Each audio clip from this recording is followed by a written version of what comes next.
I've never shared this so publicly because it is a painful memory. Now, I grew up in Austria. I'm very aware of Kristallnacht, or the Night of Broken Glass.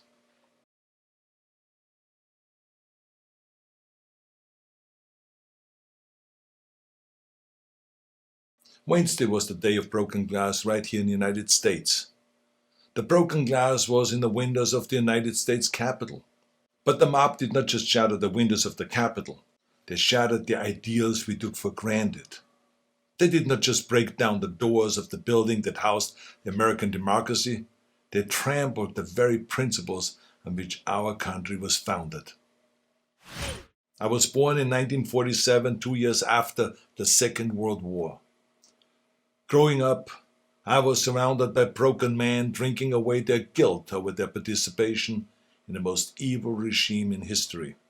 I've never shared this so publicly because it is a painful memory. But my father would come home drunk once or twice a week, and he would scream and hit us and scare my mother.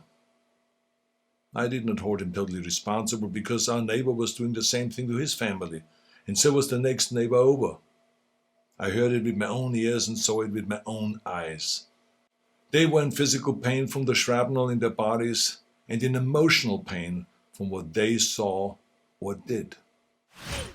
President Trump sought to overturn the results of an election, and of a fair election. He sought a coup by misleading people with lies. My father and our neighbors were misled also with lies, and I know where such lies lead. President Trump is a failed leader. He will go down in history as the worst president ever. The good thing is that he soon will be as irrelevant as an old tweet. Now you see this sword? This is the Conan sword. Now here's the thing about swords. The more you temper a sword, the stronger it becomes. The more you pound it with a hammer and then heat it in the fire and then thrust it into the cold water and then pound it again and plunge it into the fire and into the water, and the more often you do that, the stronger it becomes. Our democracy is like the steel of this sword. The more it is tempered, the stronger it becomes. Our democracy has been tempered by wars, injustices, and insurrections.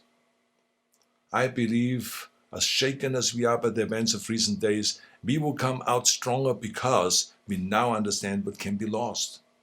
We need reforms, of course, so that this never ever happens again. We need to hold accountable the people that brought us to this unforgivable point. And we need to look past ourselves, our parties, and disagreements, and put our democracy first.